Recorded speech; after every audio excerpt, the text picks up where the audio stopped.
If you're struggling with productivity and you're trying to understand what are the best ways that you could organize your to-do list, your tasks, all the things that you have in your plate, maybe you have a running list that seems to never end and you just jot things down all the time, never even get back to them.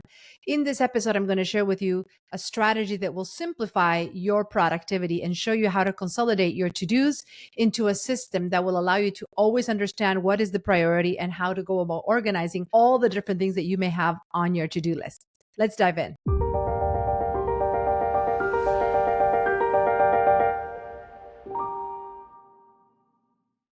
Hi there. Welcome to the Musicians Creating Prosperity podcast. I'm your host, Dr. Fabiana Claure. And in today's episode, I'm going to share some of the best strategies that have allowed me to consolidate my endless to-do list and how to find ways to create visibility among all the things I have in my brain. And especially as I continue getting downloads and giving ideas, one of the most challenging things that I found as a creative entrepreneur is to organize what is in my mind and how do I want to go about executing the different things and ideas that I have. So I'm excited to dive into this episode to share a little bit of the behind the scenes of what I have been doing throughout my different stages in business to streamline my to-do list and understand how to prioritize what actually matters. So let's start with the most important things. When we think about working smart instead of working hard, I always like explaining that there are only two things that we need to have our focused on as musician entrepreneurs and educators and just creatives. These two things are creating and connecting. When we say creating, we talk about building visibility, creating content, creating a way for people to come into our ecosystem and to understand what we are about, what our mission is, what we stand for, what are we trying to help people solve, right? And just having a way to magnetize our ideal clients and our community towards our mission. Now, that's the creating side. The connecting side is understanding how to connect with people in our world, whether these are potential clients, potential partners, collaborators, sponsors. It's understanding how to build relationships. At the end of the day, we are in a relationship industry. Unlike the real estate business, where it's the primary keywords are location, location, location. In the music industry, the primary words are relationships, relationships, relationships. So when it comes to creating and connecting, the connecting side that I refer to means building relationships, connecting with our potential clients, connecting with our team members, connecting with our past clients, connecting with potential collaborators, and having an opportunity to build relationships. And yet I see very, very commonly, unfortunately, musician entrepreneurs who come to me stuck in the busyness of thinking that they're working on the right things when most of those things are actually behind the scenes work. They're work that is administrative, task oriented, operational based, which is actually not putting them front facing in the market, right? Does not allow them to actually do these two core profit producing activities of creating and connecting. So let's start by establishing why it's important that we organize ourselves in a way where those two primary core profit producing activities do not get buried into other things that may feel important or even urgent, but in the long term, they're not the most important things that we need to be focusing on. I have found myself in many instances creating a running to-do list. And let me know if this is you, where I just have a place to jot down ideas as they come to me, right? Again, if you're anything like me, chances are you always have ideas coming in and initiatives and wanting to start new things and creating things and building things and finding solutions and finding problems to solve and maybe sometimes creating problems, you know? And so it's really easy to just have a running list of tons of things that are just kind of, hopefully you're going to write them down someplace. That's the first step. If you are not writing them down and you're just letting them overwhelm you in your mind, that's part of probably why you're feeling overwhelmed and burned out. So let's start by establishing that you, at the very least, you want to have a place to write down your ideas and just let them off your head so that you can know that they're stored someplace and you're not going to forget. Now, what I have found throughout the years is that in my mind, writing them down somehow felt like they were executed. I would write things down in this to-do list, and then it would feel such a sense of relief that I would remove it from my mind and I would feel like, okay, I wrote it down. And then the next idea, another thing would come in my head and I would write it down. And I would be like, okay, I wrote it down. And somehow the habit of constantly just writing down things in a to-do list became confusing in my subconscious, because just because I wrote it down doesn't mean I'm finished, right? Writing down your ideas, your thoughts, your initiatives is the first step, but then you need to have a step two to actually create space in your calendar to execute on those ideas. Otherwise, it's going to become an endless list of to-do lists. And if you just write them down thinking that that's enough, like you're going to find yourself with dozens and dozens and dozens of pending tasks that never get done. So let me know if this is you and you're laughing as you're watching this or listening to this episode and thinking, "Uh-oh, she's speaking to me." Yes. Okay, that's okay. Here's the thing though. The way that you can get out of that endless cycle of adding stuff on this endless evergreen to-do list that actually never really get done, or that get buried in the continuous flow of ideas, is by establishing 5 categories of tasks. And these 5 categories are as follows. If you are running a business and you have so many things on your plate and you're trying to sort through, again, beyond these core 2 drivers that I just mentioned of creating and connecting, let's establish that once again. Those are hands down. If you're ever trying to assess what is the most important thing you should be doing in your business, how to know if you're working on the most profitable producing activities, if you're not creating or connecting, that's a quick answer to tell you you're not spending time on the most profit producing activities. But now taking it a step further, right? Expanding that, there are 5 core areas in your business that you are going to want to put all these things in your to-do list into categories so that you can decide at which point you're going to be focusing on which area in your business. And based on that, you can have an independent category of to-do lists that are specific to that core area in your business. So the 5 areas are sales, marketing, client services, operations, and finances. Now, within those 5 core categories, there may be subdivisions and subcategories, but I don't want this to become very complex. I want to keep this simple. I want this to simplify your to-do list. And within those 5 core areas, my recommendation is that you assess what are these different to-do lists and tasks that you've created on your plate that could easily be grouped into these 5 areas, into one of these 5 areas, right? Again, I found myself just jotting ideas down, and they can be from different parts of my ideas. It could be a marketing idea. It could be a sales idea. It could be something related to client services. It could be something related to my team, right? And I just kind of have an endless running list of to-dos. And that's what I've been doing to help myself now streamline and organize my thoughts. And then with that, create a list of priorities within each subcategory. So let's say you're thinking about sales. We'll be right back to today's episode in just a moment, but I wanted to share something that might really resonate with you. You've built a music business from the ground up, but here's the question. If you step away, does everything stop?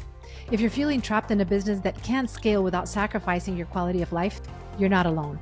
Most musician entrepreneurs get stuck trading time for money, drowning in daily tasks, and missing precious moments with family, all while their income stays frustratingly flat. What if there was a way to put your music business on autopilot while actually multiplying your income? That's exactly why I created the Music Business Freedom Guide.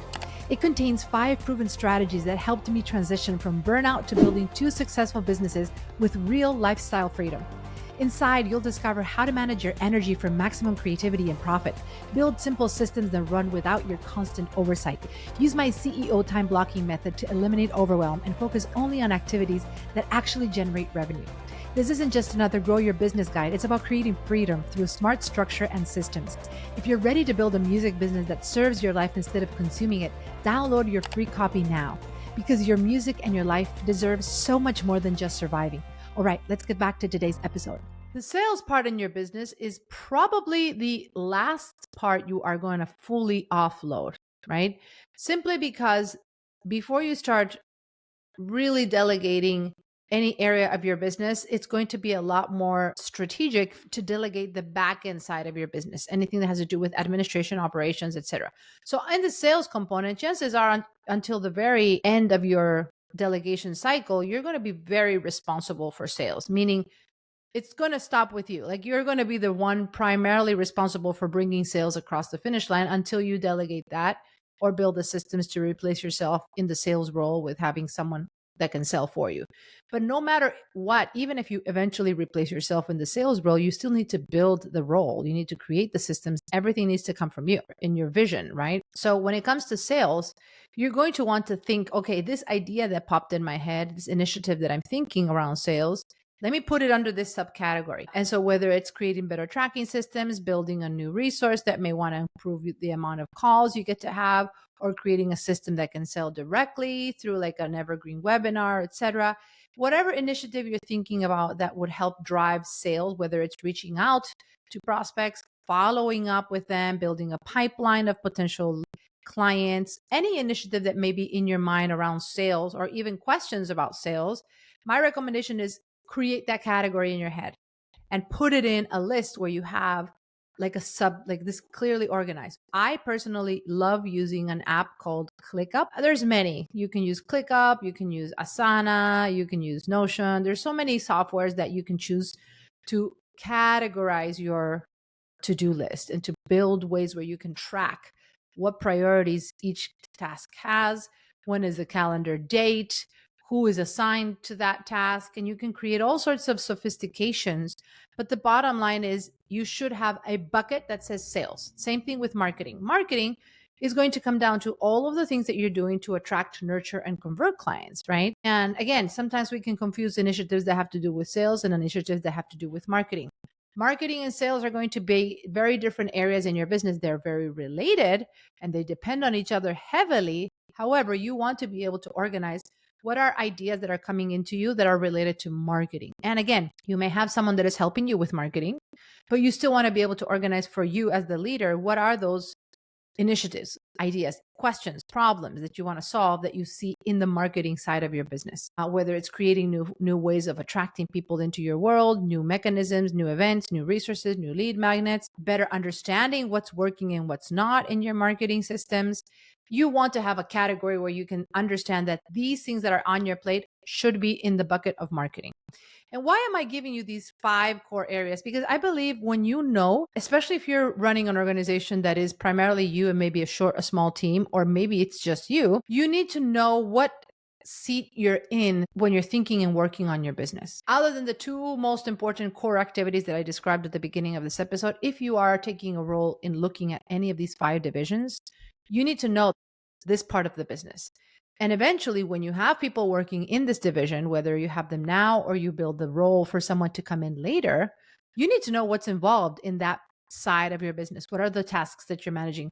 What are the ways in which you do the system? You create the systems, you build procedures, you define roles and responsibilities, right? So sales, marketing, client services is going to be everything related to helping your clients get results, which should be a core area of your attention, because at the end of the day, we are in a service-based industry, right?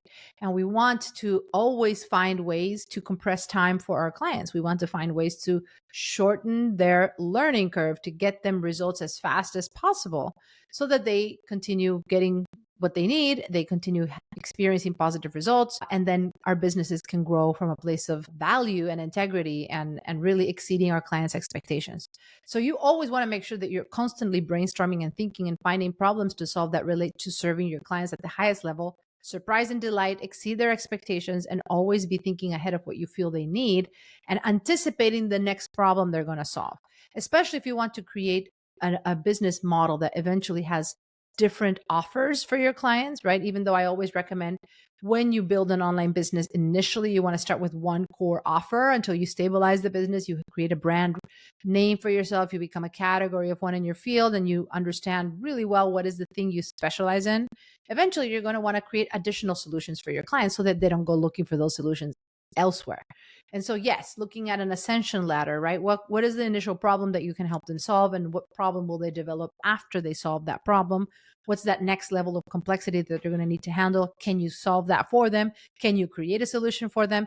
So always having that momentum of thinking, okay, what's the next thing I can build for my clients that they're going to anticipate they're going to be needing pretty soon? So again, if ideas come to you, put them in that bucket. Client services. Operations is really a huge area on your business, because if you know anything about me and you've been following this podcast, you know that I am a fan of creating businesses that can run on autopilot, that can be built by systems and infrastructure that can become autonomous, building a business that becomes an asset for you and for your life and for your family rather than a glorified job, right? And so the operations side of your business will encompass many, many, many elements, including how you run your team, how you manage your systems, how you build procedures. Because again, your business eventually will outgrow you. Like that's the truth. You are going to be outgrown by your business in the sense that it cannot rely only on you. You are going to need to make sure that you have systems that you can delegate, that you can become replaceable. That's when you truly are going to be able to enjoy the freedom that you're seeking. And it's only going to come as a result of you becoming the architect, not just the operator, right? The person who designs the things that work and duplicates himself or herself in this process. So your operations cap is going to be anything that has to do with building systems, procedures, understanding how to create better streamlined systems flow, and then also managing your team, understanding what is needed from a leadership perspective. In this operations bucket, I always really heavily include leadership in it, because at the end of the day, your ability to become a great visionary leader and learn how to develop the people skills, the management skills, the accountability skills that make great leaders will help make your operations successful, right? It's not just about having the technical side of operations, it's also about understanding how to lead the operations in your business, right? And making sure that your team develops their own inner accountability and responsibility and ownership of the different roles. In the operations side of your business, you're going to want to make sure you're tracking, right, through KPIs, key performance indicators, building the system so you know what everyone in your business is doing and what they're responsible for, and how to track, measure, and improve the roles that you are doing, and then eventually your team members are doing or will do. And then finally, the finances side in your business is going to be a whole different category that will be important for you to know that it needs its own space. And this is something that will allow you to feel that you have visibility over what's happening with the flow of your income and also expenses, and not to be confused with the fact that you may be generating revenue, but if you're not keeping it, right? If you're not generating profit, if you're not creating enough margin between what you earn and what you spend, eventually you're going to be in a position that is going to be very stressful and difficult. So understanding that there are many elements in the financial side in your business that need to be looked after. And again, if you right now don't have any to-dos in the financial side in your business, chances are you're not really taking close look. You're not paying enough attention to the financial side in your business. And this is something that is unfortunately a very common thing for most entrepreneurs, and especially creative entrepreneurs. We're not driven to look at a spreadsheet and to try to understand it. And in many ways, we can want to just delegate that, like outsource it, not have anything to do with it. It goes in many ways, it feels not part of our creative flow of our brain, right? How our brain works. However, I challenge you to understand that there are going to be parts of building a business that are not going to come naturally to you. And this doesn't mean you need to be 100% in charge of it. Like, yes, you can hire a bookkeeper. This was one of the mistakes that my husband and I made when we started our first business. We drove our accountant crazy for the first, I don't remember, 3 years or so, where we were doing all our bookkeeping and trying to learn QuickBooks and et cetera. And I would remember every time tax season would come, he would say, "Why are you guys still doing your own books? You guys are pianists. You should not be doing your own books."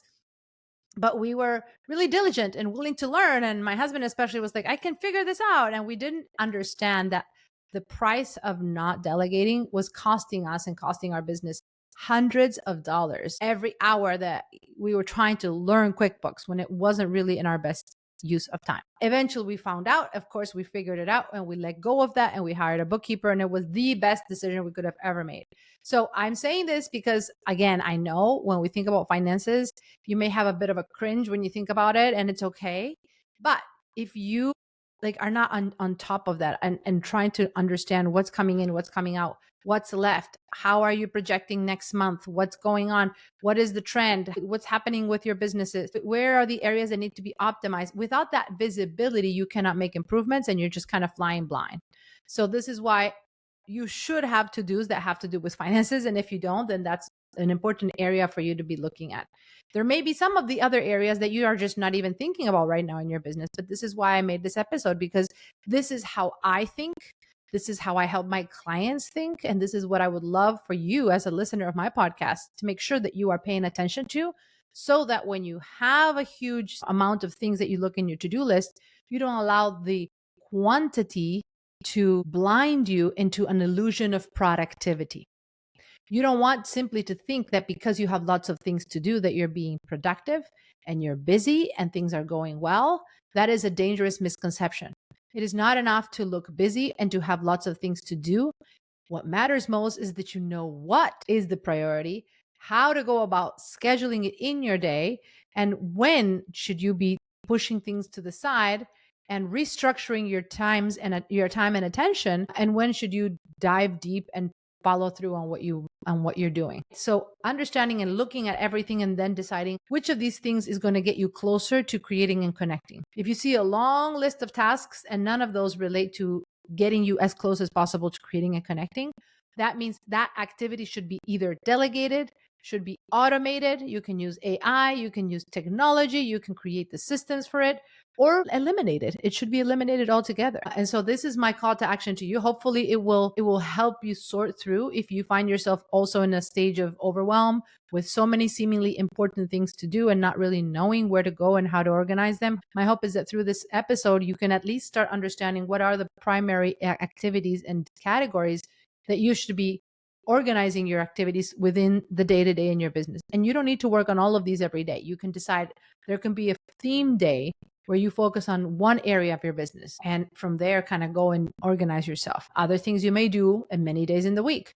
So it's okay. And these may also change as your business evolves. There are seasons for everything. So you may have a season where you're focusing primarily on developing the sales and marketing side in your business. And eventually you may have a season where you're focusing more on the client services or the financial oversight or the operations. So it's okay to be flexible, but I hope that through this episode, you now can organize all the things you have in your to-do list. And if you're anything like me, realize that just writing them down is not going to get them done. You need to actually not only categorize them, but then you need to schedule them in your calendar and make decisions around when are you going to follow through in implementing these ideas. And it's okay not to do them all at once. That's okay. But you want to have visibility. Visibility equals profitability. That's the motto. So I hope that you are excited about hopefully organizing your to-do list. If you have been overwhelmed and feeling that you can understand more about what are the most important things. And remember, at the end of the day, all those 5 categories need to lead you to the 2 most important profit producing core activities in your business, no matter what stage of business you're in. Those are creating and connecting. So go on and organize your to-do list. Hope this helps. Until next time, let us know how we can support you. If you would love for us to be able to reach more musicians, make sure you leave us a review. And I hope to be able to hear from you. Let me know your takeaways. I hope this was helpful. Until next time, let's prosper together.